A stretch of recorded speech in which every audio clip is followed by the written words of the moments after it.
Meu marido me deu uma passagem para eu viajar para Buenos Aires de férias e foi me deixar no aeroporto, mas estava estranhamente apressado para ir embora.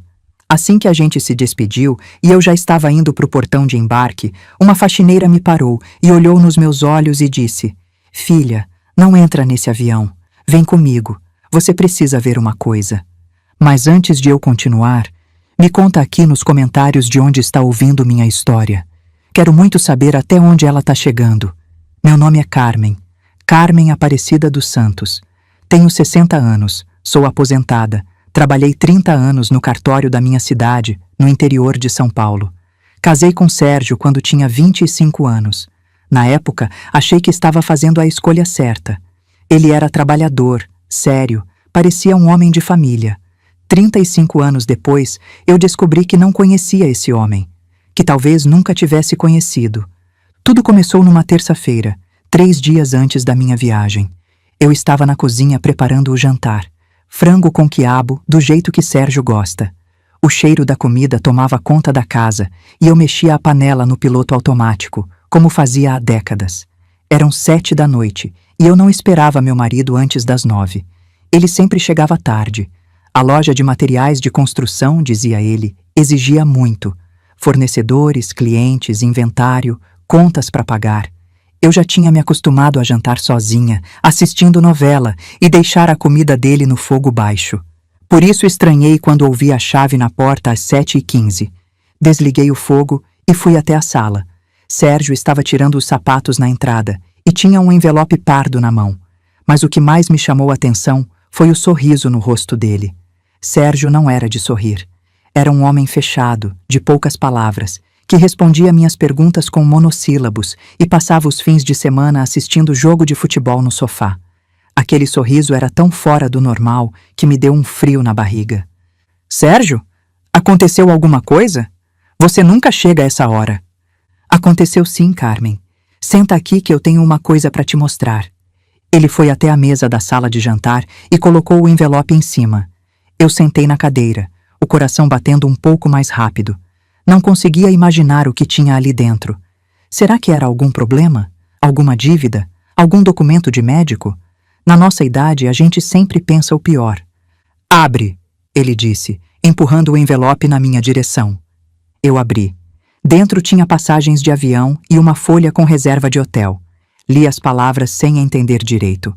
São Paulo, Buenos Aires, hotel no centro, 12 dias, passeios inclusos. "O que é isso, Sérgio?" "É uma viagem para você, Carmen, para Buenos Aires. Você sempre quis conhecer a Argentina, não quis? Pois então, tá aí." Eu fiquei muda. Olhei para ele, olhei para o papel, olhei para ele de novo. Minha cabeça não conseguia processar. Sérgio me dando uma viagem de presente? Sérgio, que nunca me deu flores, que esquecia nosso aniversário de casamento, que achava desperdício gastar dinheiro com restaurante, esse Sérgio estava me mandando para a Argentina? Mas, por quê? Foi tudo o que consegui perguntar. Ele puxou uma cadeira e sentou na minha frente. Pegou na minha mão, coisa que não fazia há anos. "Carmen, eu olhei para você esses dias e pensei, essa mulher passou a vida inteira cuidando de mim, dos nossos filhos, dessa casa. Você trabalhou, criou Patrícia e Fernando, aguentou minhas ausências, nunca reclamou. E o que eu te dei em troca? Nada.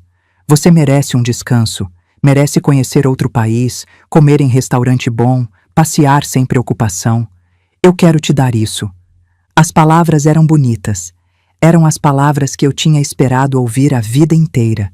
Mas alguma coisa não encaixava. Eu conhecia Sérgio. Conhecia cada expressão do rosto dele, cada tom de voz. E naquele momento, por mais que ele dissesse coisas bonitas, os olhos dele estavam em outro lugar. Ele não estava me olhando. Estava olhando através de mim. "E você? Vai junto?" perguntei. "Não posso, Carmen. A loja está num momento complicado. Tenho um monte de coisa para resolver, fornecedor para pagar, mercadoria para receber. Se eu sair agora, tudo desanda. Mas você vai, aproveita. No ano que vem, a gente viaja junto para algum lugar. No ano que vem. Quantas vezes eu tinha ouvido essa promessa? Mas é tão de repente, Sérgio. A viagem é quando? Sexta-feira. Daqui a 3 dias. 3 dias? Como assim 3 dias? Eu preciso arrumar as coisas, ver a questão do passaporte, preparar. Seu passaporte está em dia, eu verifiquei. E 3 dias é tempo suficiente para fazer uma mala. Carmen, era uma promoção. Pacote de última hora, preço muito bom. Se eu não fechasse na hora, perdia. Eu fiquei em silêncio, olhando para aqueles papéis na minha mão. Buenos Aires, a cidade que eu sempre quis conhecer. O tango, a arquitetura, os cafés antigos. Quantas vezes eu tinha visto na televisão e sonhado em ir? E agora, do nada, meu marido estava me mandando para lá. Devia estar feliz. Qualquer mulher estaria. Mas tinha um peso no meu peito que não ia embora. Uma voz baixinha na minha cabeça que dizia: "Isso não está certo." Mas eu ignorei essa voz. Achei que era paranoia minha. Achei que eu estava tão acostumada a não receber nada que não sabia reconhecer um presente quando ele aparecia. Achei que estava sendo injusta com Sérgio. "Obrigada", eu disse finalmente. Eu não esperava." "Não precisa agradecer. Você merece." Ele levantou, foi até a cozinha, se serviu de um prato de frango com quiabo. Eu fiquei ali na mesa, segurando as passagens, tentando entender por que meu coração estava tão inquieto. Os 3 dias seguintes passaram num turbilhão. Eu tirei a mala grande do armário, aquela que a gente tinha comprado para a lua de mel e quase nunca usou. Separei roupas, comprei umas coisas que estavam faltando, fui na farmácia pegar meus remédios de pressão. Liguei para Patrícia, minha filha, para contar da viagem. "Mãe, que maravilha! O pai te dando uma viagem? Não acredito." "Pois é, filha. Eu também não acreditei." "Aproveita, mãe. Você merece.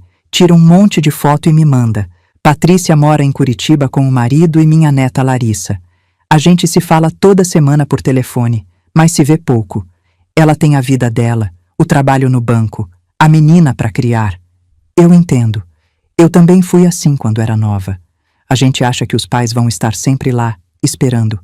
Liguei pro Fernando também, meu filho mais novo. Ele mora em São Paulo, trabalha com computador, essas coisas de tecnologia que eu não entendo direito. Fernando sempre foi mais quieto, mais sensível. Dos dois, é o que mais puxou a mim. "Mãe, você tá feliz com essa viagem?" Ele perguntou. "Claro, filho. Por que não estaria?" "Sei lá. É que não é a cara do pai fazer isso. Achei estranho." "Também achei, confesso. Mas vai ver, ele resolveu mudar, né? A gente tá ficando velho. Talvez ele tenha percebido umas coisas." Fernando ficou em silêncio por alguns segundos. "Tá bom, mãe. Aproveita a viagem, mas qualquer coisa me liga." "Qualquer coisa como, filho?" "Sei lá. Qualquer coisa." Eu desliguei com aquela frase ecoando na cabeça. Qualquer coisa. Fernando tinha sentido a mesma coisa que eu, mas nenhum dos dois sabia dar nome àquilo. A sexta-feira chegou. Eu acordei às 5 da manhã, tomei café sem conseguir comer nada de nervoso, terminei de arrumar a mala. Sérgio levantou mais tarde, tomou o café dele em silêncio e às 7h30 a gente saiu de casa. O aeroporto ficava a 2 horas de carro. Sérgio dirigia calado, ouvindo uma rádio de notícias que eu detestava. Eu olhava pela janela, vendo as cidades passarem, pensando na viagem, tentando criar coragem para ficar animada. "Você lembrou de pegar o carregador do celular?" Sérgio perguntou do nada. "Lembrei. E o remédio de pressão?" "Também." "Ótimo." E voltou o silêncio. Quando a gente chegou no aeroporto, Sérgio estacionou na vaga mais perto da entrada. Desceu rápido, abriu o porta-malas, tirou minha mala. Eu desci devagar, ajeitando a bolsa no ombro. "Bom, é isso", ele disse, me entregando a mala. "Boa viagem, Carmen. Me liga quando chegar."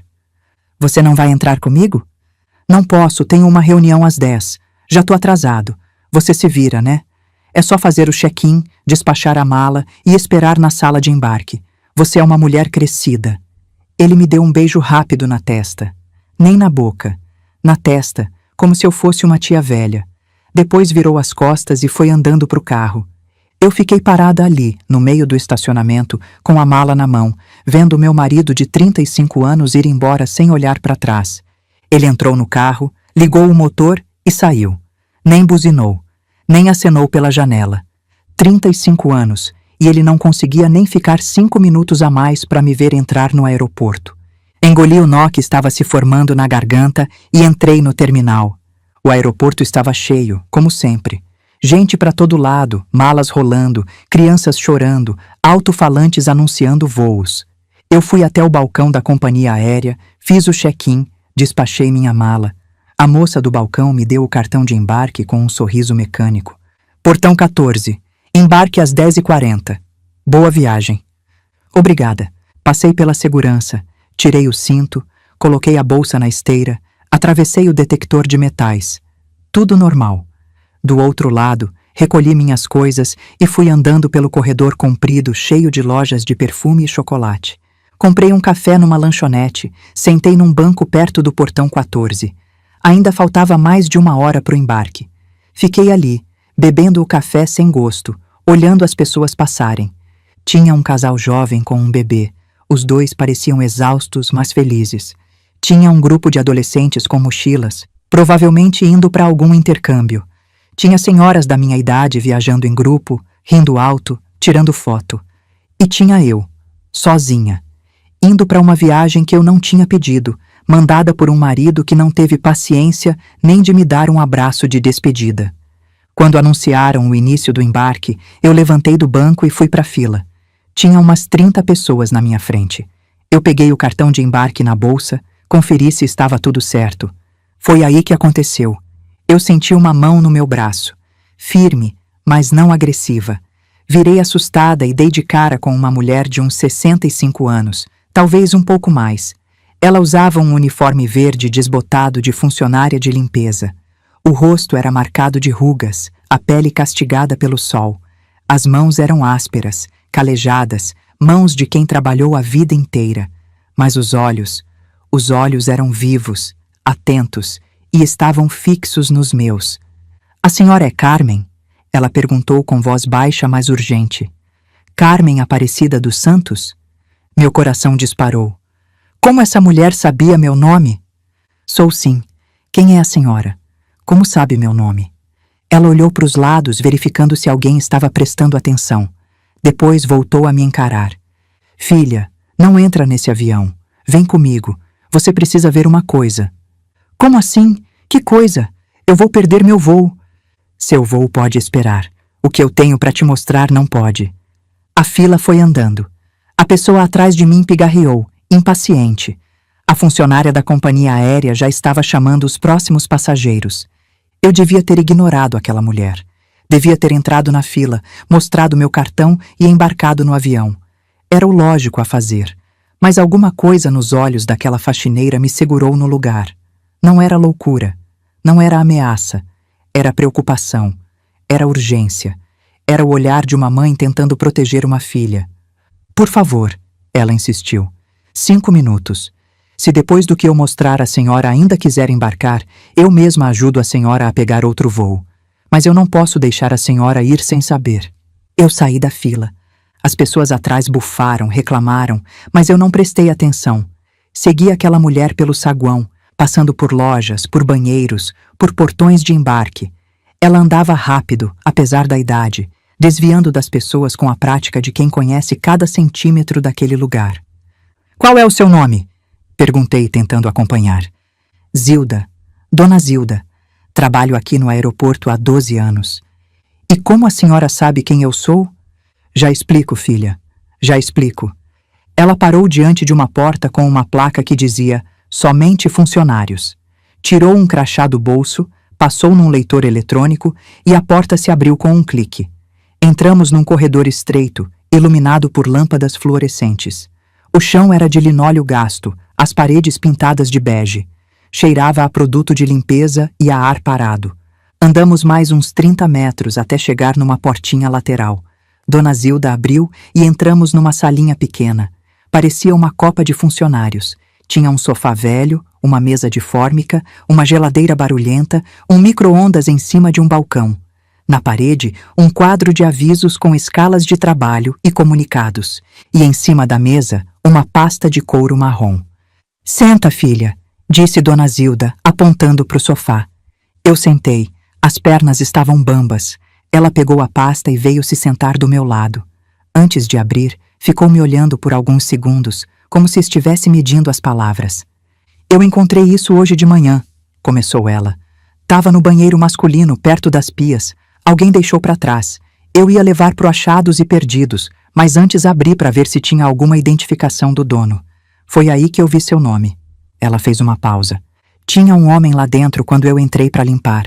Mais baixo, barrigudo, parecido com seu marido pela foto do RG. Ele estava nervoso, falando no celular, dizendo que tinha visto a senhora na fila de embarque e que agora era só esperar o avião decolar. Saiu com tanta pressa que esqueceu a pasta na pia. Valdir. Só podia ser o Valdir. Ele devia ter comprado uma passagem barata só para passar pela segurança e me vigiar. Me viu na fila, achou que estava tudo certo e foi embora antes de perceber que eu tinha saído. Ela abriu a pasta e tirou alguns papéis de dentro. Estendeu para mim. Eu peguei com as mãos tremendo. O primeiro documento era uma procuração. Li as primeiras linhas e senti o sangue gelar nas veias. Eu, Carmen Aparecida dos Santos, brasileira, casada, portadora do CPF e do RG, residente à Rua das Palmeiras, número 156, apartamento 302, nomeio e constituo o meu bastante procurador, o senhor Sérgio Almeida dos Santos, meu esposo, para em meu nome praticar todos os atos necessários à venda, alienação, transferência ou doação do imóvel de minha propriedade situado à Rua das Palmeiras, número 156, apartamento 302. Minha casa. O apartamento onde eu morava há 20 anos. O apartamento que eu tinha ajudado a pagar durante 15 anos, com meu salário de funcionária pública. Olhei para a assinatura no fim do documento. Estava escrito Carmen Aparecida dos Santos, com uma letra que tentava imitar a minha. Mas não era minha. Eu trabalhei 30 anos em cartório. Eu conheço assinatura falsa quando vejo uma. Isso é mentira, murmurei. Eu não assinei isso. Essa assinatura é falsa. Eu sei, filha, disse Dona Zilda baixinho. Olha o resto. Virei a página. O segundo documento era um contrato de compra e venda. Meu apartamento, nosso apartamento, sendo vendido para Valdir Almeida dos Santos, irmão de Sérgio, pelo valor de R$280 mil. 280 mil. O apartamento valia pelo menos 600 mil. Eu sabia porque uma vizinha do mesmo prédio tinha vendido o dela por esse valor no ano passado. Ele estava vendendo minha casa pela metade do preço, para a própria família, enquanto eu estivesse em Buenos Aires, sem saber de nada. Tinha uma terceira folha na pasta, uma folha de caderno, escrita à mão, com a letra de Sérgio. Eu conhecia aquela letra de cor. 35 anos vendo bilhetes na geladeira, listas de compras, anotações de telefone. Zé do cartório, R$5 mil para agilizar. Valdir transfere 140 para minha conta assim que registrar. Carmen volta dia 22, precisa estar tudo pronto antes. Eu li aquelas linhas uma vez, 2 vezes, 3 vezes. As palavras dançavam na minha frente, entrando devagar no meu cérebro. Meu marido tinha falsificado minha assinatura. Tinha feito uma procuração falsa. Tinha combinado com o irmão de comprar nosso apartamento por um preço ridículo, para depois dividirem o dinheiro. E tinha me mandado para a Argentina justamente para poder fazer tudo isso nas minhas costas. A viagem não era presente. Era uma armadilha. Ele queria me tirar do caminho. Filha, Dona Zilda pôs a mão no meu ombro. A senhora tá bem? Eu não estava bem. Eu estava em pedaços, mas não conseguia chorar. Era um choque grande demais. 35 anos de casamento. 35 anos achando que eu conhecia aquele homem. E ele estava prestes a me roubar, a me deixar sem nada, a me jogar na rua. Como a senhora sabia que era eu? Perguntei com a voz estranha de tão controlada. Tinha uma cópia do seu RG na pasta, com foto, e tinha um papel com o número do voo, o horário, até o assento da senhora, anotado à mão, como se fosse um lembrete. Eu olhei e vi que a senhora ainda não tinha embarcado. Aí vim procurar. A senhora podia ter só entregado no Achados e Perdidos. Podia. Dona Zilda suspirou. Mas eu não conseguia. Sabe por quê? Ela ficou em silêncio por um momento, olhando para a parede, como se visse algo que eu não podia ver. Porque aconteceu a mesma coisa comigo, filha. Há 20 anos atrás. Meu marido vendeu a casa que era herança da minha mãe. Fez uma procuração falsa igualzinha a essa. Vendeu para a irmã dele por uma mixaria. Quando eu descobri, já era tarde. A casa tinha ido, o dinheiro tinha sumido e ele tinha fugido com outra mulher. Ela virou para me olhar e eu vi que os olhos dela estavam úmidos. Eu fiquei na rua com 2 filhos pequenos, Dona Carmen. Não tinha para onde ir. Morei de favor na casa dos outros por 5 anos. Trabalhei de faxineira, de cozinheira, de cuidadora de idoso. Criei meus meninos sozinha com o suor do meu rosto. Foi o pior momento da minha vida. Ela segurou minha mão. Por isso que quando eu vi esses papéis, quando eu vi o que esse homem estava planejando fazer com a senhora, eu não pude ficar quieta. Eu não podia deixar outra mulher passar pelo que eu passei. A senhora ainda tem tempo de impedir. Eu não tive. Ficamos em silêncio por um longo momento. O barulho do aeroporto chegava abafado, como se viesse de outro mundo.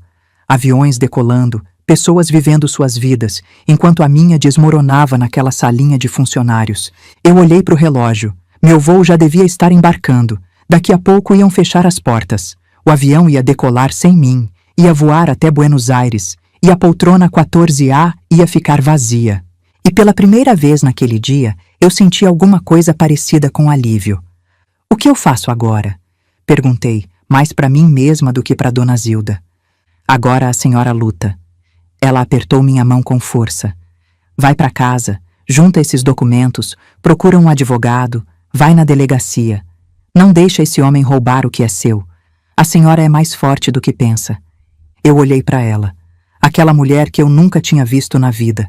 Aquela faxineira de aeroporto, de uniforme desbotado e mãos calejadas, que ganhava provavelmente um salário mínimo para limpar banheiro de gente que nem olhava para ela. Essa mulher tinha acabado de salvar minha vida.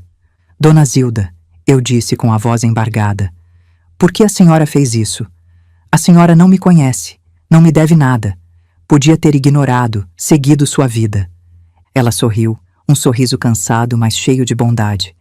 Porque mulher tem que cuidar de mulher, filha. Nesse mundo, se a gente não se ajudar, ninguém ajuda. E também porque eu acredito que as coisas acontecem por um motivo. Eu encontrei essa pasta. Eu vi seu nome. Eu estava no lugar certo, na hora certa.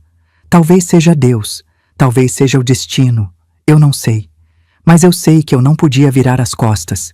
Eu abracei aquela mulher com toda a força que eu tinha. Abracei como se abraça uma mãe, uma irmã, uma amiga de toda a vida. Ela me abraçou de volta, afagando minhas costas, murmurando que ia ficar tudo bem. E ali, naquela salinha de funcionários, no meio de um aeroporto barulhento, eu chorei. Chorei por mim, pelo meu casamento, pela traição que eu estava descobrindo. Mas também chorei de gratidão, porque no momento mais escuro da minha vida, uma estranha tinha acendido uma luz. Quando me recompus, Dona Zilda me ajudou a guardar os documentos na minha bolsa. A pasta ficaria ali, ela disse. Se Sérgio viesse procurar, ela diria que não sabia de nada. Mas os papéis, as provas, essas eu precisava levar comigo.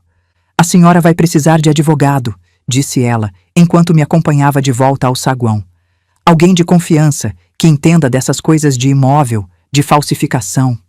Eu tenho uma amiga, Cláudia. A gente trabalhou juntas no cartório. Ela virou advogada depois. Vou ligar para ela. Isso. Liga agora, antes de fazer qualquer outra coisa. E cuidado com seu marido. Não deixa ele perceber que a senhora sabe. Quanto mais tempo ele pensar que a senhora está na Argentina, melhor para a senhora. Eu assenti.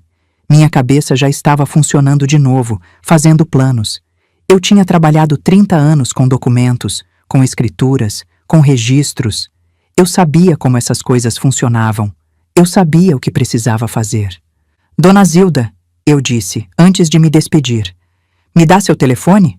Eu quero dar notícias e quero agradecer direito quando tudo isso passar. Ela sorriu e anotou o número num pedaço de papel. Vai com Deus, filha. E não se esqueça, a senhora é mais forte do que imagina. Eu apertei a mão dela uma última vez e saí andando pelo saguão. No caminho peguei o celular e liguei para Cláudia. Atendeu no terceiro toque. Carmen, você não devia estar viajando? Cláudia, eu preciso da sua ajuda. Urgente. Onde você está? Eu posso ir aí? Tô no escritório. Carmen, o que aconteceu? Você tá me assustando. Meu marido tentou me roubar, Cláudia. Falsificou minha assinatura. Fez uma procuração para vender nosso apartamento. Eu tenho os documentos aqui comigo. Eu preciso de você. Silêncio do outro lado da linha. Depois, a voz de Cláudia firme. Vem pra cá agora. Não fala com mais ninguém. Não responde mensagem dele. Não faz nada. Só vem. Tô indo. Desliguei e fui pro ponto de táxi. Só no caminho eu me lembrei. Minha mala. Tinha despachado ela antes de passar pela segurança. Com certeza ia ficar retida quando eu não embarcasse. Procedimento de segurança. Não deixam bagagem voar sem o dono. Ia ter que resolver isso depois, ligar para a companhia, buscar no setor de extraviados. Mas eu não podia me preocupar com isso agora. Uma mala eu podia recuperar. Minha casa, não. O caminho do aeroporto até o centro da cidade demorou quase 2 horas. 2 horas que eu passei olhando pela janela do táxi, vendo a paisagem passar sem realmente ver nada. Minha mente estava em outro lugar. Estava repassando os últimos anos do meu casamento, procurando os sinais que eu tinha ignorado. Tinha tanta coisa que eu não tinha querido enxergar. Sérgio estava estranho há meses, mais calado que o normal, mais irritado, ficando até mais tarde na loja. Teve uma época que ele começou a dormir no escritório da loja 2, 3 vezes por semana, dizendo que tinha muito trabalho. Eu achei estranho, mas não questionei. Eu nunca questionava. E os telefonemas? Quantas vezes eu vi ele atendendo o celular e saindo da sala? Quantas vezes ele desligava rápido quando eu chegava perto? Eu dizia para mim mesma que era coisa de trabalho, que eu estava sendo paranoica, que casamento de 35 anos era assim mesmo, cada um no seu canto. Mas não era coisa de trabalho. Era o Valdir. Era o esquema que eles estavam montando para me deixar na rua. O táxi parou em frente ao prédio comercial onde ficava o escritório de Cláudia. Paguei o motorista, desci com a bolsa agarrada ao corpo e subi de elevador até o 3º andar. Cláudia me esperava na porta. Ela tinha a mesma idade que eu, 60 anos, mas parecia mais nova. Sempre se cuidou, fazia academia, pintava o cabelo. Usava um terninho cinza e sapato de salto, como toda advogada que se preze. Mas o rosto dela, quando me viu, era de preocupação pura. Carmen, entra logo. O escritório era simples, mas bem arrumado. Mesa de madeira, estantes com livros de direito, diplomas na parede, ar-condicionado barulhento. Cláudia fechou a porta e me guiou até uma cadeira. Senta, me conta tudo. Eu contei. Desde o dia que Sérgio chegou com a passagem até o momento que Dona Zilda me parou no aeroporto. Mostrei os documentos, a procuração falsa, o contrato de compra e venda, as anotações de Sérgio. Cláudia examinou tudo com olhar profissional. A cada página, o rosto dela ficava mais sério. Carmen, ela disse finalmente, largando os papéis na mesa. Isso aqui é crime. Falsificação de documento público, estelionato, tentativa de apropriação de bem comum. Seu marido pode ser preso por isso. Eu sei. O que você quer fazer? Eu pensei por um momento. Presa. Sérgio preso. O homem que dividiu a cama comigo por 35 anos, que é pai dos meus filhos, atrás das grades. Era isso que eu queria? Eu não quero que ele seja preso, eu disse devagar. Não quero por causa das crianças, da vergonha, mas eu quero proteger o que é meu. Eu quero que ele não consiga fazer o que estava planejando. E eu quero o divórcio. Cláudia assentiu. Entendido. Então vamos fazer o seguinte. Primeiro, a gente vai no cartório de registro de imóveis e coloca uma averbação na matrícula do seu apartamento. Um bloqueio, para impedir qualquer transferência ou venda sem a sua autorização expressa. Isso pode ser feito hoje? Pode. Eu conheço o pessoal de lá. Vou ligar agora. Segundo passo, você vai fazer um boletim de ocorrência na delegacia. Mesmo que você não queira que ele seja preso, o BO fica registrado. Se ele tentar alguma coisa, você tem prova de que já tinha conhecimento e denunciou. Certo. Terceiro, a gente notifica todos os cartórios da cidade de que qualquer procuração em seu nome é inválida. Se alguém aparecer com documento seu, os cartórios vão saber que é fraude. Eu respirei fundo. Era muita coisa, mas eu me sentia mais calma tendo um plano. E o divórcio? Isso vem depois, quando a situação estiver controlada. Primeiro a gente protege seu patrimônio. Depois a gente acerta as contas com seu marido. Cláudia levantou e pegou a bolsa. Vamos, temos muito trabalho pela frente. As horas seguintes foram um turbilhão. Primeiro, fomos ao cartório de registro de imóveis. Cláudia conhecia todo mundo lá. Tinha trabalhado no mesmo cartório que eu durante anos. Fomos atendidas rápido. Eu preenchi os formulários, apresentei meus documentos, expliquei a situação. O escrevente, um homem de meia idade que eu conhecia de vista, ficou horrorizado quando viu a procuração falsa. Dona Carmen, a senhora trabalhou aqui durante anos. Todo mundo te conhece, te respeita. É um absurdo o que esse homem tentou fazer. Eu sei, por isso preciso impedir. Ele carimbou os papéis, registrou o bloqueio na matrícula do apartamento. A partir daquele momento, ninguém poderia vender, doar ou transferir o imóvel sem minha presença física e autorização expressa. Primeiro passo dado. Depois, fomos à delegacia. Era uma tarde de sexta-feira. O lugar estava cheio. Esperamos quase uma hora até ser atendidas por uma delegada jovem, séria, que ouviu minha história com atenção. Dona Carmen, ela disse, depois de examinar os documentos. Isso aqui é grave. Falsificação de assinatura, documento falso, tentativa de estelionato contra cônjuge. A senhora tem certeza que não quer representar criminalmente contra seu marido? Tenho certeza. Eu só quero me proteger. Entendo, mas vou registrar tudo no boletim de ocorrência. Se a senhora mudar de ideia, ou se ele tentar alguma coisa, a senhora tem essa prova de que já tinha conhecimento da situação. Ela digitou o relatório, imprimiu, me deu uma cópia. Eu saí da delegacia com mais um papel na bolsa, mais uma prova da traição do homem com quem eu tinha dividido minha vida. Quando finalmente saímos da delegacia, já era noite. O céu estava escuro, as luzes da cidade se acendendo. Eu estava exausta, mas ao mesmo tempo estranhamente desperta. A adrenalina ainda corria nas minhas veias. E agora? Perguntei a Cláudia. Agora você vai para casa. Age normal. Se ele ligar, atende. Diz que está em Buenos Aires, que o voo atrasou, inventa alguma coisa. Quanto mais tempo ele pensar que você está viajando, melhor pra gente. Mas eu vou ter que ver ele. Vou ter que olhar na cara dele. Cláudia segurou meu braço. Carmen, eu sei que é difícil, mas você é mais forte do que imagina. Você aguentou 35 anos ao lado desse homem. Você pode aguentar mais alguns dias até a gente resolver tudo. E você não está sozinha.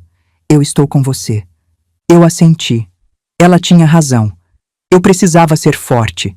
Precisava ser esperta. Peguei um táxi até em casa. No caminho, meu celular tocou. Era Sérgio. Eu olhei para o nome dele piscando na tela. Meu estômago revirou, mas eu atendi. Oi, Sérgio! Carmen, você chegou? Como foi o voo? Tentei te ligar mais cedo, mas não consegui. A voz dele era normal, tranquila, como se nada estivesse acontecendo, como se ele não tivesse acabado de tentar destruir minha vida. Foi bem. O voo atrasou um pouco, cheguei há pouco no hotel. E aí, gostou? O quarto é bom? É sim, muito bonito. Vista para o centro da cidade. Que ótimo, aproveita, tira foto, descansa, você merece. Obrigada, Sérgio, vou descansar sim. A viagem foi cansativa. Tá bom, me liga amanhã para contar como tá sendo. Ligo sim, boa noite. Boa noite. Desliguei. Minhas mãos estavam suando. Ele não desconfiava de nada. Achava que eu estava em Buenos Aires, que o plano dele estava funcionando perfeitamente. Daqui a alguns dias, ele ia no cartório com a procuração falsa, ia assinar a venda do apartamento para o irmão, ia embolsar o dinheiro e ia me contar quando eu voltasse. Ou talvez nem fosse me contar. Talvez fosse inventar alguma história, dizer que precisou vender por causa de dívidas, que ia comprar outro lugar, que eu devia confiar nele. E eu teria acreditado. Como acreditei em tanta coisa durante todos esses anos. Mas agora eu sabia a verdade. E a verdade muda tudo. O táxi parou na frente do meu prédio. Eu paguei, desci, entrei pelo portão com a chave. O porteiro da noite me cumprimentou com um aceno, sem prestar muita atenção. Subi de elevador até o 3º andar. Abri a porta do apartamento 302. Estava escuro, silencioso. Sérgio ainda não tinha chegado, ou talvez estivesse na loja. Melhor assim. Eu precisava de um tempo sozinha. Entrei, acendi as luzes, olhei ao redor. Tudo estava igual. A sala com o sofá bege, a televisão grande, a estante com os porta-retratos. A cozinha com os armários que eu mesma escolhi, a mesa onde a gente tomava café da manhã, o corredor que levava para os quartos, para os banheiros, para a vida inteira que eu tinha construído ali dentro. 35 anos de casamento, 20 anos morando naquele apartamento.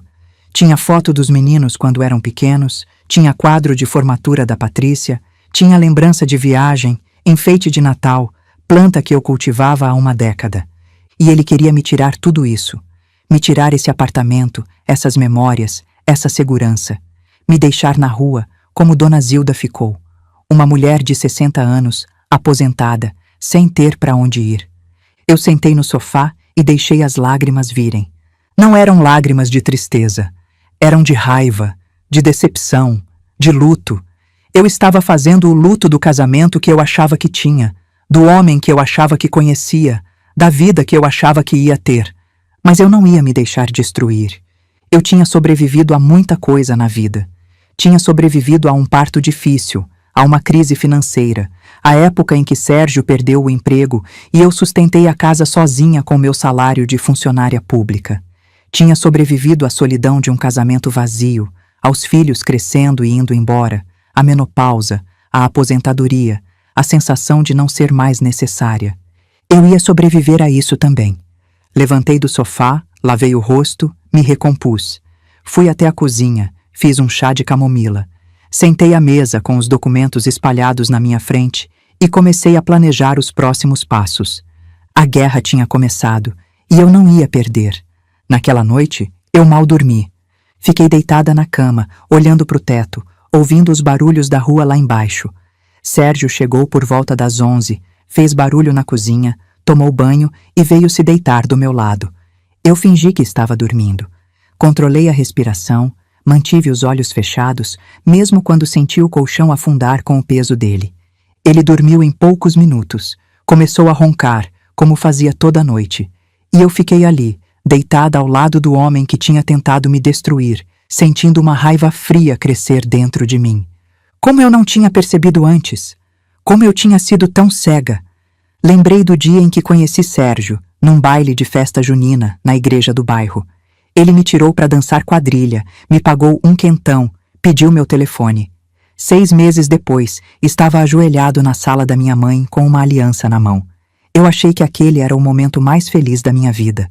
Como eu estava enganada. Os primeiros anos foram bons. Patrícia nasceu, depois Fernando. Sérgio abriu a loja, trabalhou feito um condenado, foi crescendo.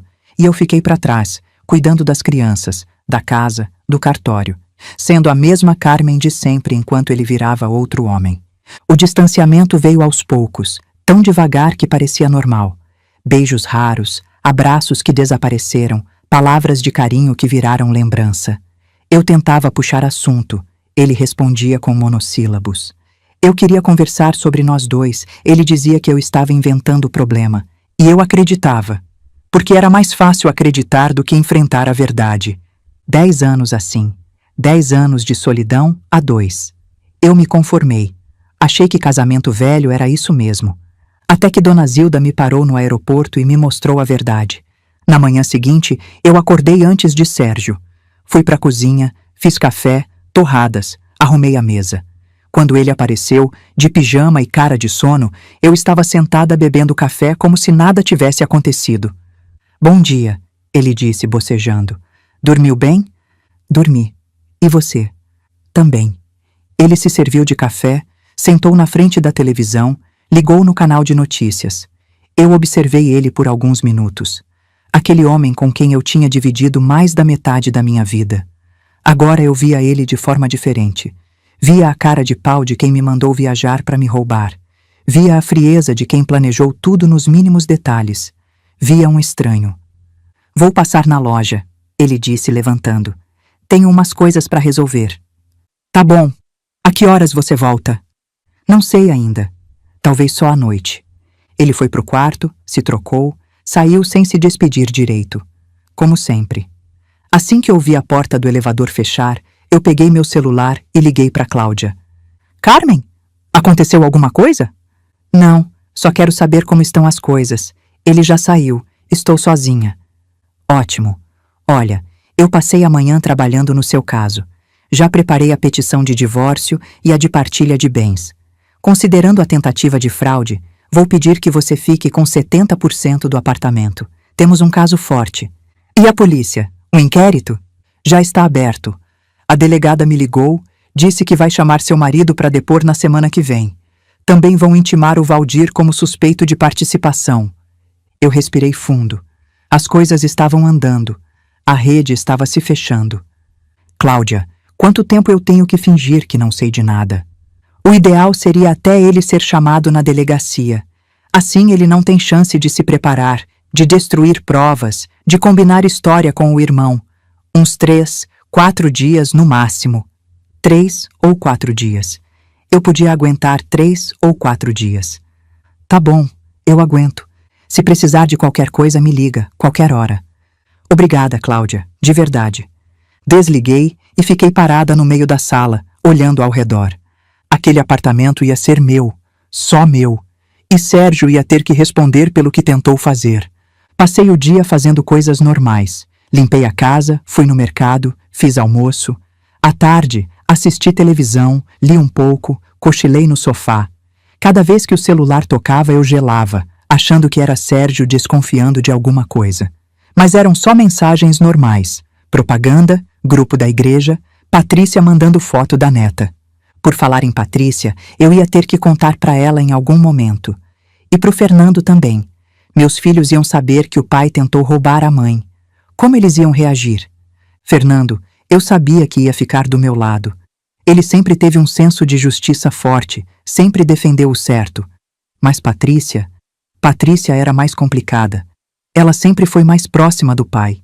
Sempre achou que eu reclamava demais, que eu exagerava, que eu não valorizava o que tinha. Talvez ela achasse que eu estava inventando, que os documentos eram falsos, que eu estava fazendo drama. Mas eu ia mostrar para ela, ia mostrar para todo mundo. Eu não estava inventando nada. A traição era real, e as provas estavam todas ali. Naquela noite, Sérgio chegou tarde de novo. Eu já estava na cama quando ouvi ele entrando. Ele veio pro quarto, se trocou no escuro, deitou do meu lado. Tá dormindo? Sussurrou. Quase. Eu menti.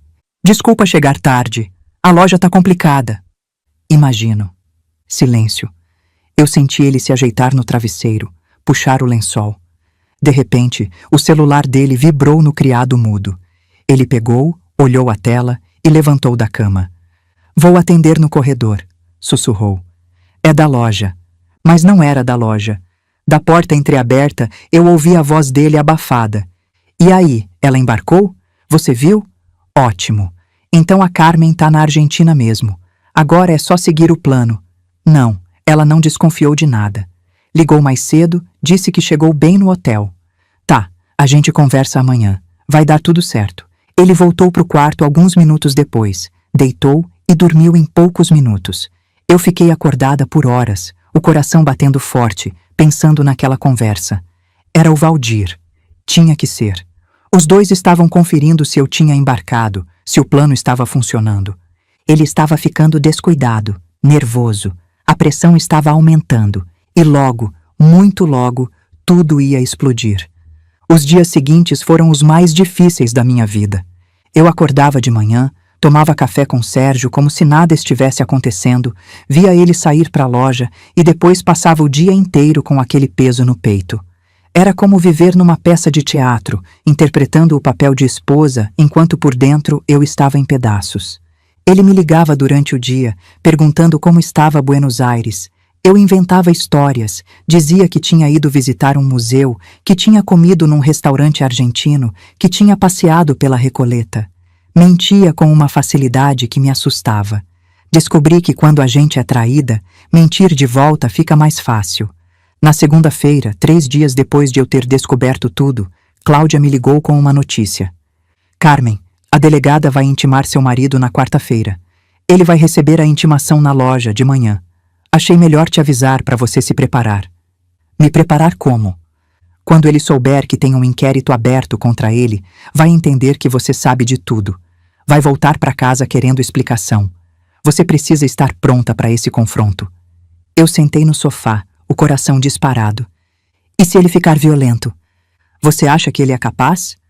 Eu pensei por um momento. Sérgio nunca tinha levantado a mão para mim. Nunca tinha me agredido fisicamente. Mas ele também nunca tinha falsificado minha assinatura para me roubar. Eu não sabia mais do que aquele homem era capaz. Não sei, respondi sinceramente. Se você tiver medo, vai para casa de alguém. Uma amiga, uma vizinha. Não fica sozinha com ele. Tenho uma vizinha, a Mariana. A gente se dá bem. Posso ficar na casa dela se precisar. Ótimo.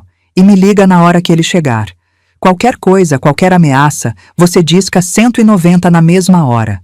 Passei a terça-feira inteira num estado de tensão. Limpei a casa, fiz comida, tentei me distrair assistindo televisão, mas não conseguia prestar atenção em nada. Minha mente estava no dia seguinte, no momento em que Sérgio ia receber aquela intimação e entender que o castelo de cartas dele tinha desmoronado. Naquela noite, ele chegou do trabalho com uma cara estranha. Parecia preocupado, distraído. Jantou em silêncio, ficou mexendo no celular. Foi dormir mais cedo que o normal. Tá tudo bem? Perguntei, fingindo preocupação. Tá, só cansado. Mentira. Ele estava nervoso. Talvez já soubesse de alguma coisa. Talvez o Valdir tivesse ligado contando que a venda não tinha dado certo, que tinha algum problema no cartório. O cerco estava se fechando. Eu fui dormir com o celular debaixo do travesseiro, pronta para ligar para a polícia se precisasse. Na quarta-feira de manhã, eu acordei às 6. Sérgio ainda dormia. Fui para a cozinha, fiz café, sentei à mesa e esperei. Ele levantou às 7, tomou café rápido, disse que tinha uma reunião importante e saiu. Eu fiquei olhando a porta se fechar, sabendo que quando ele voltasse, tudo seria diferente. A manhã passou devagar. Eu não conseguia fazer nada, só ficar andando pelo apartamento, olhando o relógio, esperando. Ao meio-dia, Cláudia me mandou uma mensagem. Intimação entregue. Ele assinou o recebimento às 10h15. Agora é questão de tempo. Tempo. Quanto tempo ele ia levar para vir me confrontar? A resposta veio às 2h. Eu estava na sala quando ouvi a porta se abrir com força. Sérgio entrou feito um furacão, o rosto vermelho, os olhos injetados. Ele segurava um papel na mão, provavelmente a intimação. Você pode me explicar o que é isso? Ele gritou, jogando o papel na mesa de centro. Eu me levantei devagar. Meu coração estava disparado, mas eu me forcei a parecer calma. Isso é uma intimação da polícia, Sérgio. Você sabe melhor do que eu por quê. Você não está em Buenos Aires. Você nunca foi para Buenos Aires. Não, eu não fui. Como assim não foi? E onde você estava esse tempo todo? Aqui, no cartório, na delegacia, no escritório da minha advogada.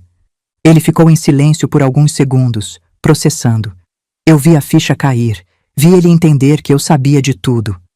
Carmen. A voz dele mudou, ficou mais baixa. Carmen, eu posso explicar.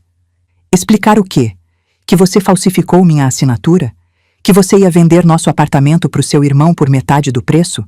Que você me mandou viajar para fazer tudo isso nas minhas costas? Não é isso que você está pensando. Não? Então me diz o que é. Me diz o que eu deveria pensar quando encontro uma procuração com minha assinatura falsificada, dando poderes para você vender o lugar onde eu moro há 20 anos. Ele passou a mão pelo rosto, desesperado. A loja tá quebrada, Carmen. Eu devo dinheiro para todo mundo. Fornecedor, banco, agiota. Se eu não arrumasse dinheiro rápido, iam tomar tudo. Iam tomar a loja, o carro e sim, iam tomar esse apartamento também. Eu estava tentando proteger a gente. Proteger a gente? Eu ri, uma risada amarga. Você ia vender nossa casa por 280 mil e ficar com a metade. Você chama isso de proteger? O Valdir ia guardar o dinheiro. Quando a poeira baixasse, a gente ia comprar outra coisa. Mentira. Tá na sua letra, Sérgio. Valdir transfere 140 para minha conta assim que registrar. Você ia pegar o dinheiro e me deixar na rua. Ele ficou branco. Não esperava que eu tivesse visto as anotações dele. Como você conseguiu esses documentos? Perguntou baixinho. Não interessa como. Interessa que eu tenho. E que eu já mostrei para a polícia. Sérgio se deixou cair no sofá. Parecia um balão furado, todo o ar saindo de uma vez. Ele apoiou os cotovelos nos joelhos e escondeu o rosto nas mãos. Eu vou ser preso, murmurou. Por causa de você, eu vou ser preso. Não, Sérgio. Você vai ser preso por causa de você. Por causa das suas escolhas. Eu não falsifiquei documento nenhum. Eu não tentei roubar ninguém. Você fez isso sozinho. Carmen, pelo amor de Deus, a gente é casado há 35 anos. Você vai fazer isso comigo? Eu olhei para aquele homem, encolhido no sofá, implorando. E senti nada. Nenhuma pena, nenhuma compaixão. Só um vazio imenso, onde antes existia um casamento. 35 anos, Sérgio, e é assim que você me trata, como se eu fosse um obstáculo, um problema para resolver. Você me mandou viajar para me roubar. Você ia me deixar sem casa, sem segurança, sem nada. Depois de tudo que eu fiz por você, por essa família. Eu ia te contar. Quando? Quando eu voltasse e não tivesse mais onde morar. Quando você já tivesse sumido com o dinheiro. Ele não respondeu. Não tinha resposta.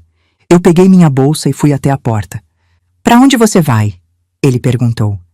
Vou ficar na casa da Mariana. Não quero dormir no mesmo teto que você. Carmen, espera. A gente pode resolver isso. Eu faço o que você quiser. Eu assino o que você quiser, mas não me deixa. Eu parei na porta e olhei para ele uma última vez.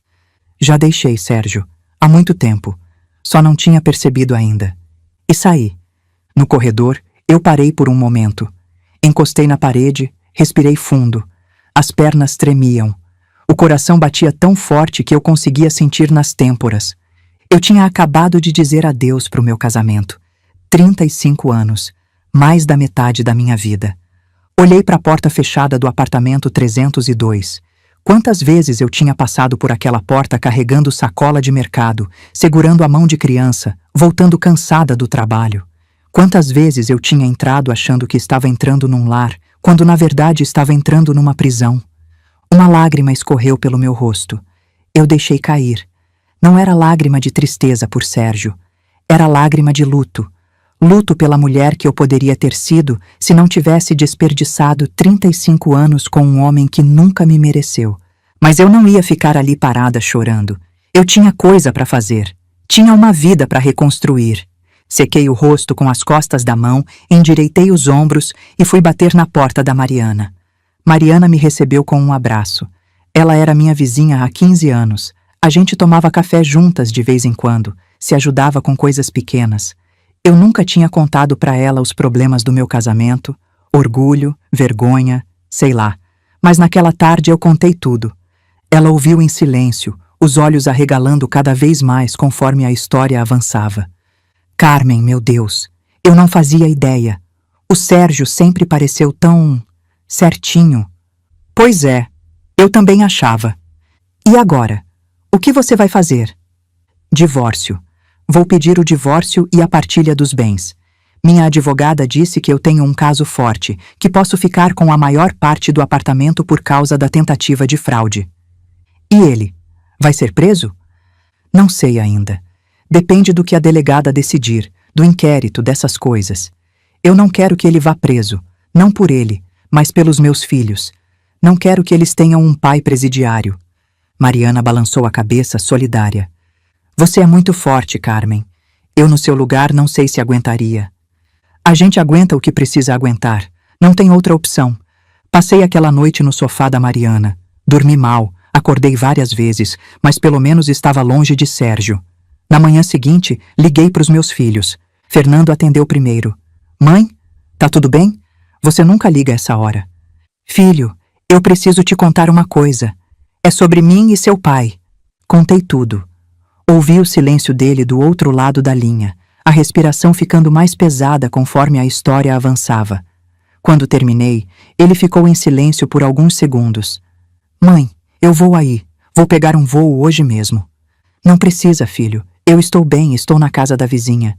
Precisa sim. Você não vai passar por isso sozinha. Eu chego amanhã de manhã. Eu senti as lágrimas virem.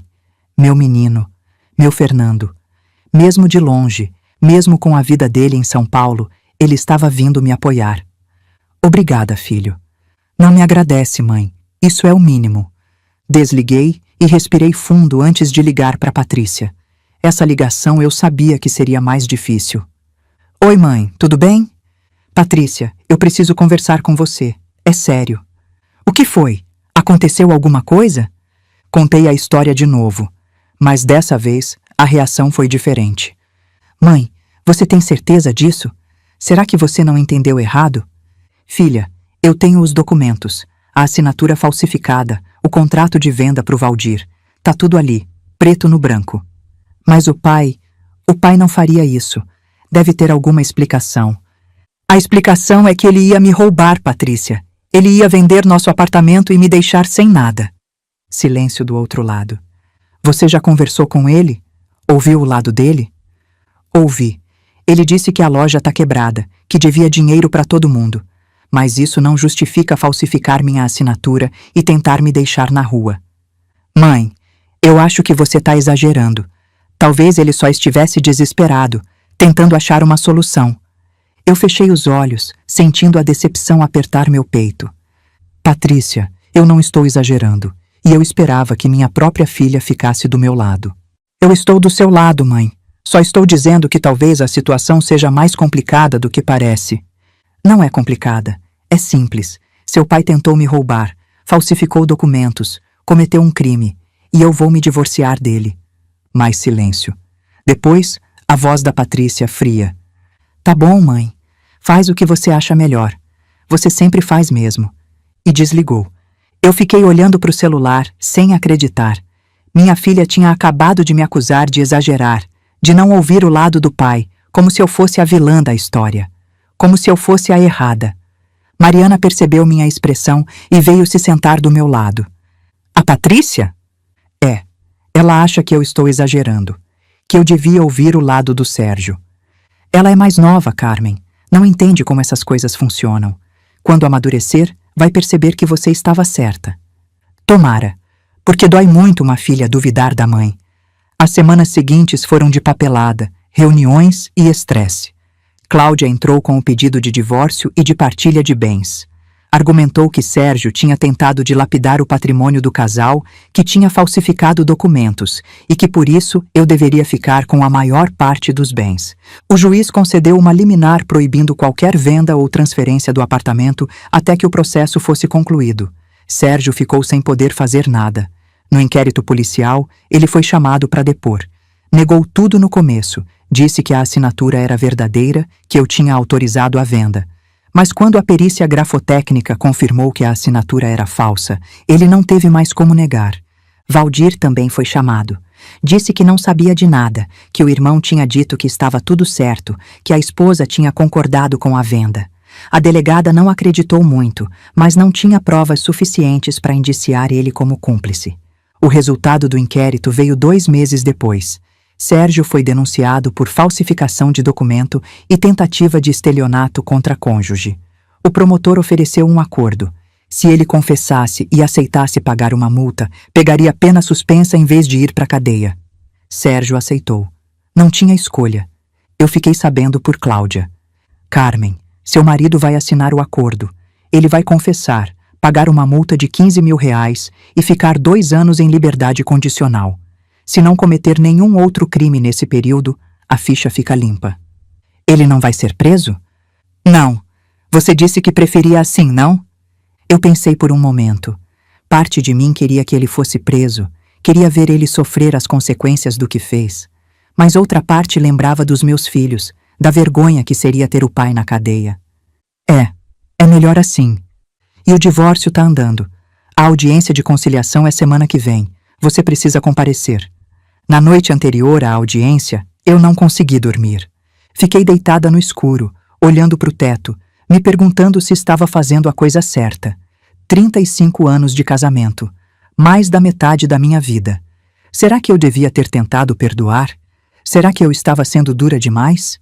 Levantei, fui até a cozinha, fiz um chá. Sentei na mesa onde Sérgio e eu tínhamos tomado café por 2 décadas. E me permiti, pela primeira vez, sentir a tristeza. Não era tristeza por ele, era tristeza pelo que podia ter sido e não foi, pelo casamento que eu sonhei e nunca tive, pela companheira que eu fui e que nunca foi reconhecida.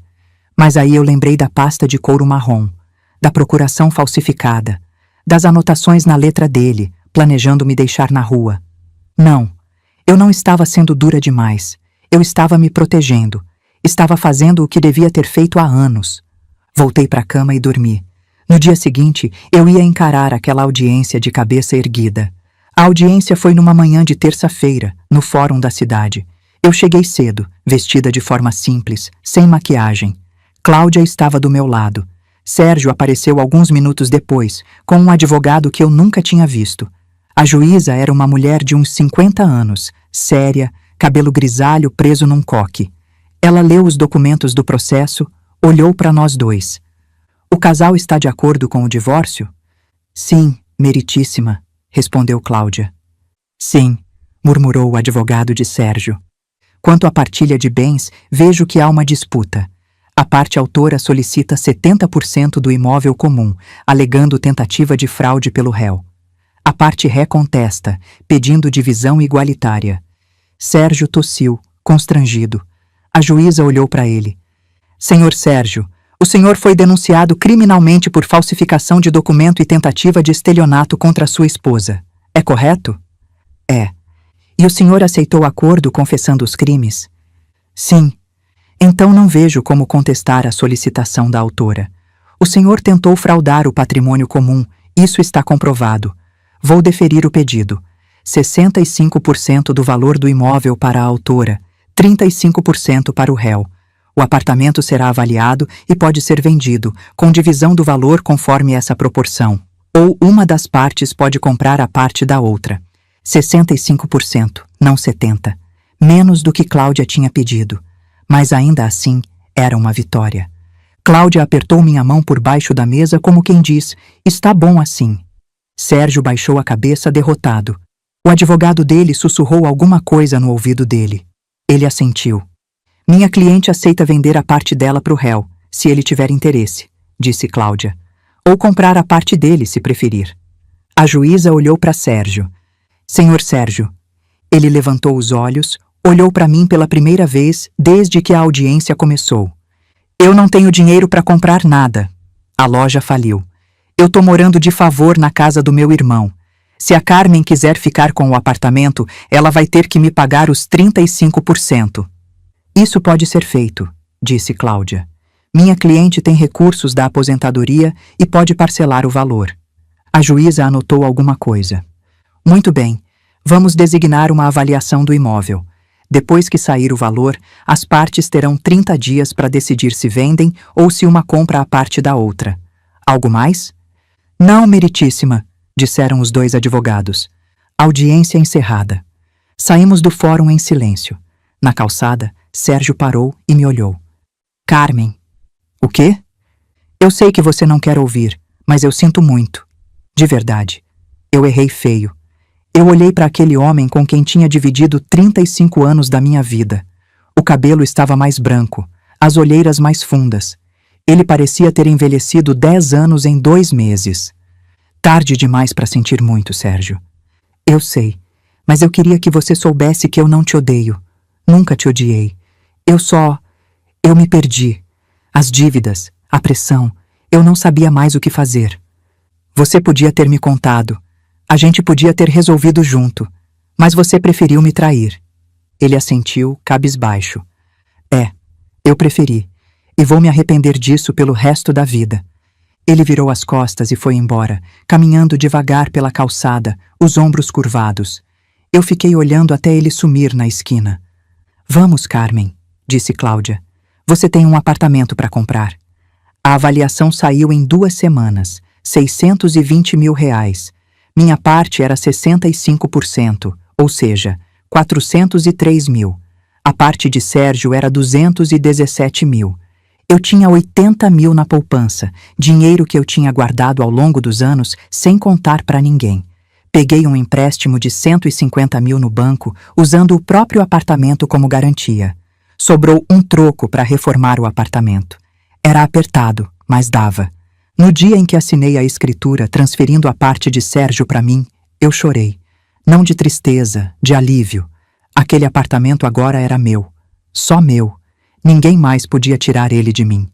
Fernando veio para a assinatura. Me abraçou forte quando saímos do cartório.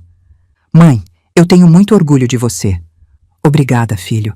Não sei se teria conseguido sem você. Conseguiria sim. Você é a mulher mais forte que eu conheço. Patrícia não veio. Mandou uma mensagem curta. Parabéns pela escritura. Espero que você seja feliz. Eu olhei para aquela mensagem por muito tempo. Não era o que eu esperava da minha filha, mas era o que ela conseguia dar. Talvez um dia ela entendesse. Talvez não. Eu ia ter que aprender a viver com isso.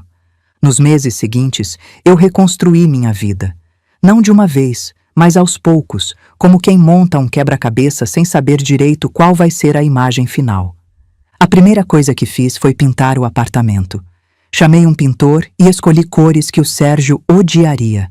Amarelo claro na sala, verde água no quarto. Cada parede nova era uma declaração de independência. Depois joguei fora as coisas dele que tinham ficado para trás. Roupas velhas, sapatos gastos, uma coleção de revistas que acumulava poeira há anos. Cada saco de lixo que descia era um peso que saía das minhas costas. Comprei móveis novos, tirei os quadros que ele tinha escolhido, coloquei fotos da minha família nas paredes. Pela primeira vez em 20 anos, aquele apartamento tinha a minha cara. Foi Mariana quem me levou no abrigo de animais. Eu não estava procurando nada, só fui fazer companhia para ela. Mas aí vi aquela gata vira-lata amarela me olhando com olhos enormes, e não resisti. Chamei ela de Mel, porque era da cor de mel. Na primeira noite, ela dormiu no pé da minha cama, e eu percebi que não me sentia sozinha. Tinha alguém me esperando em casa, mesmo que fosse só uma gata. Aos poucos, fui voltando a fazer coisas que tinha abandonado. Hidroginástica no clube, 3 vezes por semana. Um grupo de leitura na biblioteca, onde a gente discutia um livro por mês. Amigas antigas que eu tinha deixado de ver por causa de Sérgio. Era como se eu tivesse passado 35 anos em hibernação e agora estivesse acordando. E continuei vendo Dona Zilda. Uma vez por mês, eu ia no aeroporto encontrar ela. A gente sentava na lanchonete, tomava café, conversava sobre a vida. Ela me contava dos netos, do trabalho, das novidades. Eu contava do apartamento, da gata, do grupo de leitura. Numa dessas visitas, uns 4 meses depois do divórcio, ela me perguntou: "E o seu ex-marido? Você sabe como ele tá?" "Sei por alto. Tá morando com o irmão, trabalhando de vendedor. Caiu muito na vida." "Você sente alguma coisa? Pena, raiva, saudade?" Eu pensei antes de responder. No começo sentia raiva, muita raiva. Mas agora eu sinto alívio. Alívio de ter saído, de ter recomeçado. E um pouco de tristeza, não por ele, mas pelos anos que eu perdi achando que aquilo era normal. Dona Zilda assentiu, mexendo o café com a colherinha. Eu demorei muito tempo para parar de sentir raiva do meu ex-marido. Anos. Acordava de madrugada pensando nele, no que ele tinha feito, em como eu queria que ele sofresse. Mas sabe o que eu descobri? Essa raiva só machucava a mim. Ele estava lá, vivendo a vida dele, e eu aqui me corroendo por dentro. E como a senhora fez para parar?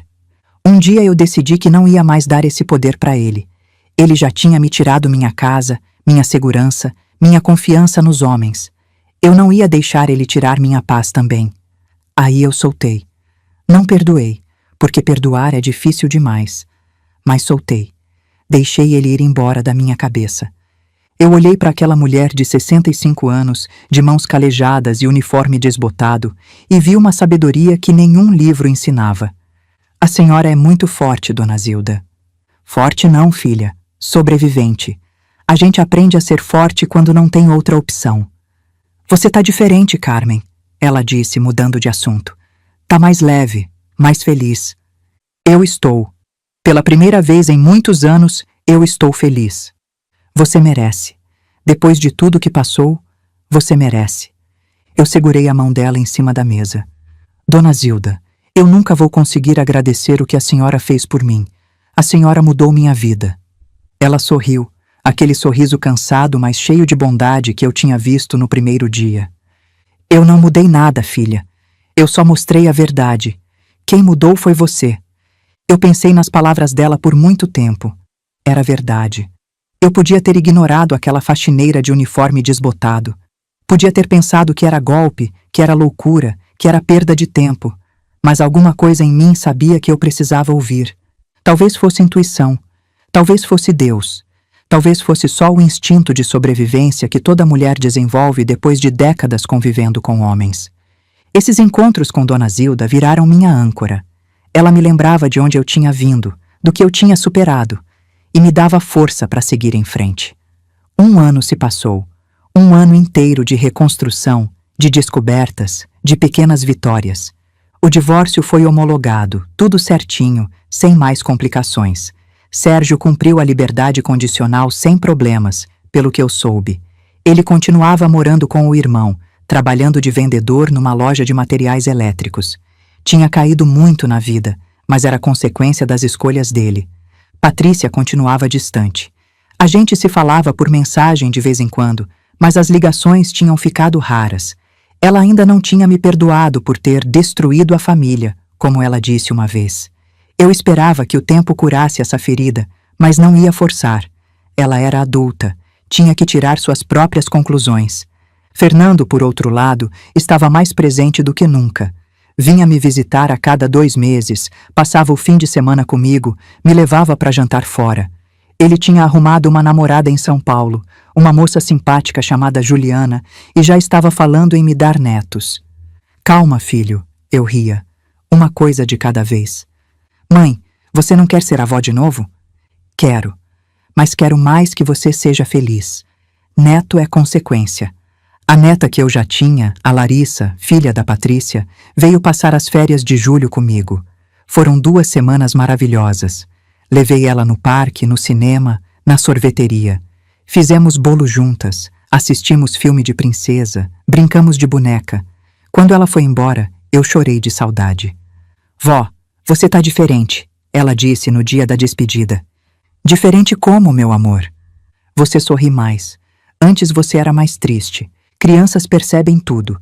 Elas não têm os filtros que a gente desenvolve com a idade. Elas veem a verdade, mesmo quando os adultos tentam esconder. É verdade, Larissa. A vovó está mais feliz agora. Por quê? Porque a vovó aprendeu uma coisa importante, que nunca é tarde para ser feliz. Foi num dia comum de outono que eu conheci Ademir.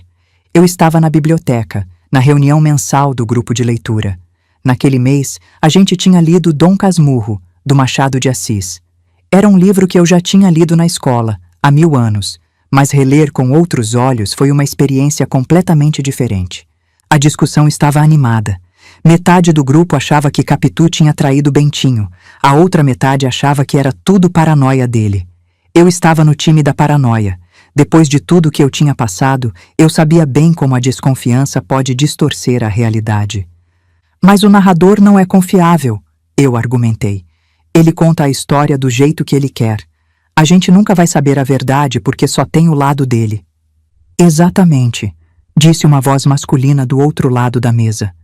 O Bentinho é o único narrador e ele tem todo o interesse em nos convencer de que foi traído. Mas se você prestar atenção, não tem nenhuma prova concreta. É tudo interpretação dele. Eu olhei para o dono da voz. Era um homem da minha idade, talvez um pouco mais velho.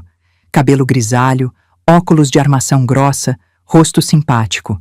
Ele usava uma camisa xadrez e tinha um jeito de professor. O senhor é novo no grupo? Perguntei. Sou, primeira vez. Meu nome é Ademir. Sou professor aposentado de História. Carmen, também aposentada. Trabalhei em cartório. Cartório? Ele sorriu. Então a senhora deve entender bem de documentos, de provas. Por isso defende que a Capitu é inocente, até que se prove o contrário. Eu ri. Fazia tempo que alguém me fazia rir assim, de surpresa. É, pode ser. 30 anos vendo gente brigar por herança, por propriedade, por pensão. A gente aprende que nem tudo é o que parece. E nem todo mundo é quem diz ser, ele completou, me olhando nos olhos. Tinha alguma coisa naquele olhar. Não era flerte, era reconhecimento. Como se ele visse em mim alguma coisa que outras pessoas não viam. A discussão do grupo continuou, mas eu percebi que a gente ficava trocando olhares. Quando alguém falava uma bobagem, ele olhava para mim e erguia uma sobrancelha. Quando eu fazia um comentário, ele assentia com a cabeça. Era como se a gente tivesse uma conversa paralela, só nossa. Depois da reunião, ele me alcançou na porta. Carmen, posso te fazer uma pergunta? Pode. Você acha que o Bentinho amava a Capitu de verdade, ou só achava que amava? Eu pensei por um momento. Acho que ele amava a ideia dela. A Capitu que ele inventou na cabeça. Quando a Capitu real não correspondeu a essa ideia, ele destruiu ela. Ademir ficou me olhando por alguns segundos, em silêncio. Sabe, Carmen, em 30 anos dando aula de história, eu li muita análise de Dom Casmurro, mas nenhuma tão certeira quanto a sua. Experiência de vida, eu disse sem pensar. A gente aprende certas coisas do jeito difícil, né? Ele me ofereceu um café na lanchonete da esquina. Eu hesitei por um momento. Fazia tanto tempo que um homem me convidava para alguma coisa, mas acabei aceitando. A gente sentou numa mesa perto da janela, pediu 2 cafés com leite e pão de queijo, e começou a conversar. Ademir era viúvo há 5 anos. A esposa dele tinha morrido de câncer, depois de uma luta de 2 anos. Ele tinha ficado arrasado, se fechado para o mundo, passado um bom tempo sem querer saber de nada. Mas aos poucos foi se reconstruindo. A gente não supera uma perda dessas, ele disse. A gente aprende a viver com ela. A dor não vai embora, mas a gente cria espaço para outras coisas ao lado dela. Eu contei minha história também. O casamento longo, a traição de Sérgio, a descoberta no aeroporto, o divórcio. Ele ouviu em silêncio, sem interromper, sem julgar. Você foi muito corajosa, disse quando eu terminei. Muita gente no seu lugar teria deixado para lá, teria fingido que não viu. Eu pensei em fazer isso, confesso. Mas aí eu lembrei da dona Zilda, de tudo que ela tinha passado, e não consegui. Eu não podia deixar aquele homem me roubar. E você não deixou. Você lutou e venceu. Ele fez uma pausa. Sabe o que eu acho? Acho que o Bentinho nunca teria coragem de fazer o que você fez. Ele preferiu destruir a Capitu a enfrentar a verdade. Qual verdade? Que o problema era ele, que a insegurança era dele, que ele nunca foi capaz de amar de verdade, só de possuir. Eu senti um arrepio. Era exatamente o que eu sentia sobre Sérgio. Ele nunca tinha me amado, tinha me possuído, e quando eu deixei de ser útil, tentou me descartar.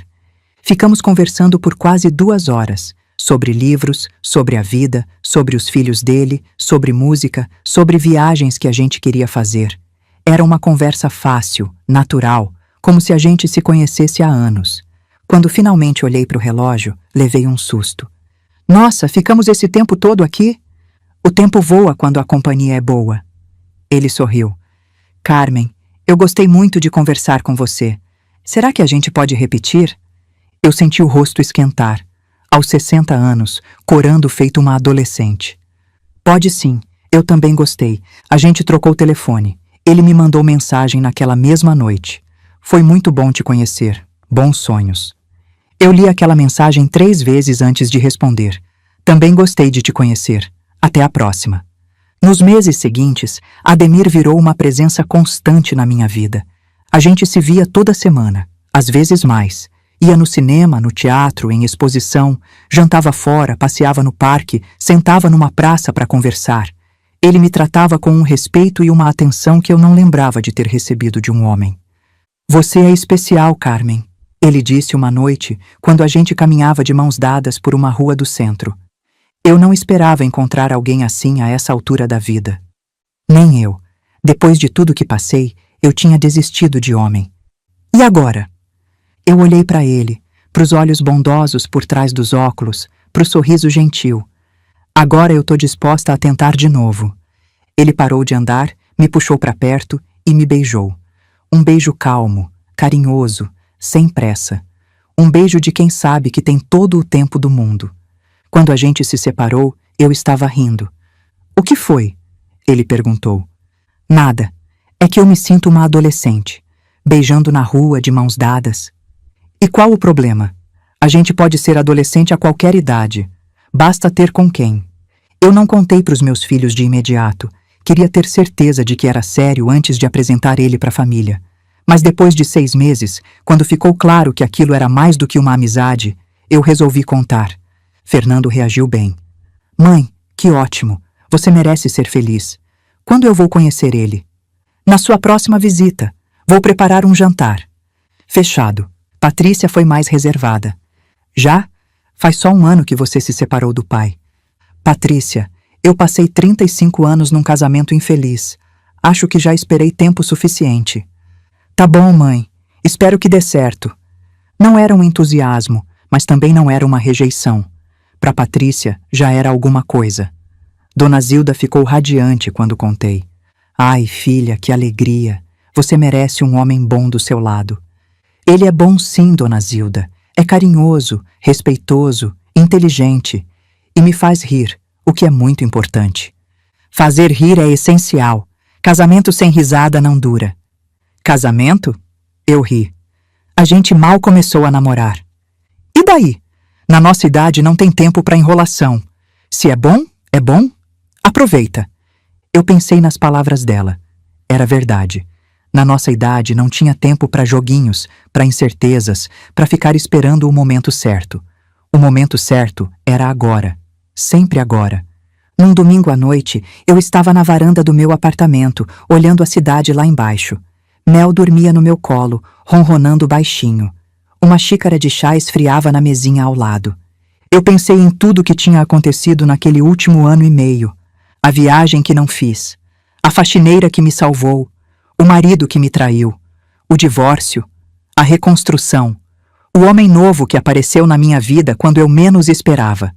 Se alguém tivesse me contado, 1 ano e meio atrás, que eu estaria onde estou agora, eu não teria acreditado. Eu achava que minha vida estava definida, que eu ia envelhecer ao lado de Sérgio, que ia morrer naquela rotina cinzenta de casamento vazio. Mas a vida tem dessas surpresas. Às vezes, no momento mais escuro, aparece uma luz. Às vezes, quando você acha que acabou, está só começando. Meu celular apitou. Mensagem de Ademir. Tô com saudade. Amanhã a gente se vê? Eu sorri e respondi. Tô com saudade também. Amanhã às 7 no nosso restaurante? Fechado. Boa noite, minha Carmen. Minha Carmen. Nunca ninguém tinha me chamado assim. Sérgio me chamava de mulher, quando muito. Mas Ademir me chamava de minha Carmen, como se eu fosse um tesouro que ele tinha encontrado. E talvez fosse. Talvez a gente só vire tesouro quando encontra alguém que sabe reconhecer nosso valor. Eu coloquei o celular na mesa, acariciei a Mel, olhei para o céu estrelado. 60 anos, uma vida inteira para trás. E pela primeira vez, eu sentia que a vida estava só começando. Nunca é tarde para ser feliz. Nunca é tarde para recomeçar. Nunca é tarde para descobrir quem você realmente é. Eu sou Carmen. Carmen Aparecida dos Santos. Tenho 61 anos, sou divorciada, moro sozinha com minha gata. Tenho 2 filhos adultos, uma neta que é minha alegria e um namorado que me faz sentir especial. Minha história não é perfeita. Tem traição, tem dor, tem decepção. Mas também tem força, tem coragem, tem recomeço. E, acima de tudo, tem esperança. Porque enquanto a gente está viva, sempre tem esperança. E eu pretendo viver muito ainda. Às vezes eu penso naquela tarde no aeroporto. No momento exato em que Dona Zilda segurou meu braço e disse: Filha, não entra nesse avião. Se eu tivesse ignorado ela, se eu tivesse entrado na fila, mostrado meu cartão de embarque, sentado na poltrona 14A, eu teria voado para Buenos Aires sem saber de nada. Teria aproveitado 12 dias de férias enquanto meu marido destruía minha vida nas minhas costas. E quando eu voltasse, ia encontrar meu apartamento vendido, meu dinheiro desviado, minha segurança destruída. Ia ter que recomeçar do zero, sem casa, sem nada, dependendo da caridade dos filhos. Mas não foi isso que aconteceu, porque uma faxineira de aeroporto, uma mulher que eu nunca tinha visto na vida, decidiu não virar as costas. Decidiu que não podia deixar outra mulher sofrer o que ela tinha sofrido. Decidiu que solidariedade era mais importante que conveniência. Dona Zilda me salvou. E eu nunca vou esquecer isso. No mês passado, eu dei uma festa de aniversário para mim mesma. 61 anos. Chamei todo mundo que importava. Fernando com a Juliana, Mariana, Cláudia e, claro, Dona Zilda, toda arrumada com um vestido florido. Ademir passou a festa inteira do meu lado, me apresentando para os convidados como minha Carmen. Patrícia não veio. Mandou uma mensagem de parabéns e um cachecol pelo correio. Eu guardei na gaveta e tentei não pensar muito no assunto. Algumas feridas demoram para sarar. Mas quando todo mundo foi embora e eu fiquei sozinha na sala, eu não senti tristeza. Senti gratidão por estar viva, por estar cercada de pessoas que me amam, por ter superado o pior momento da minha vida. Fernando me ligou no dia seguinte. Mãe, a festa foi demais. E esse seu namorado, o Ademir, eu gostei muito dele. Parece um cara de verdade. É sim, filho. É um homem bom. Você merece, mãe. Depois de tudo que o pai fez, você merece alguém que te trate bem. Obrigada, Fernandinho. E mãe, eu queria te pedir desculpas. Desculpas por quê? Por não ter percebido antes. Por não ter visto que você era infeliz, que o casamento de vocês não funcionava. Eu estava tão focado na minha vida que não prestei atenção. Filho, você não tem que pedir desculpas. Eu escondi de todo mundo. Nem eu mesma queria admitir. Mesmo assim, eu sou seu filho. Eu devia ter percebido. E de agora em diante, eu vou prestar mais atenção. Vou ligar mais, visitar mais. Você não vai se sentir sozinha nunca mais. Eu chorei depois de desligar, mas eram lágrimas boas. Lágrimas de uma mãe que percebe que criou um homem de verdade. Quanto a Patrícia, eu não perdi a esperança. Filhos são assim, às vezes se afastam, às vezes voltam. Ela está passando por um processo, tentando entender o que aconteceu, tentando conciliar a imagem do pai que ela tinha com a realidade do que ele fez. É difícil para ela. Eu entendo. No aniversário da Larissa, mês passado, eu fui para Curitiba. Patrícia me recebeu com educação, mas sem calor. A gente conversou sobre amenidades, sobre o tempo, sobre a escola da Larissa. Não tocou no assunto do pai, do divórcio, de nada pesado. Mas na hora de ir embora, quando eu estava me despedindo da Larissa, Patrícia me puxou para o canto. Mãe, eu sei que eu não tenho sido uma boa filha. Eu sei que eu te magoei. Patrícia, deixa eu terminar. Eu ainda não consigo entender tudo o que aconteceu. Uma parte de mim ainda quer acreditar que o pai não é essa pessoa que você diz. Mas eu sei que você não ia inventar uma coisa dessas. Você não é assim. Não sou, filha. Eu sei. E eu estou tentando. Tá difícil, mas eu estou tentando. Ela me abraçou. Um abraço rápido, meio desajeitado, mas um abraço. E eu entendi que aquilo era o máximo que ela conseguia dar naquele momento. E estava bom. A gente não pode forçar o perdão. Não pode forçar a compreensão. Essas coisas vêm no tempo delas, quando a pessoa está pronta. E Patrícia vai ficar pronta um dia. Eu tenho fé. Por isso agora, eu faço questão de passar adiante o que recebi. Quando vejo uma mulher em dificuldade, eu ofereço ajuda. Quando tenho a chance de fazer a diferença na vida de alguém, eu faço.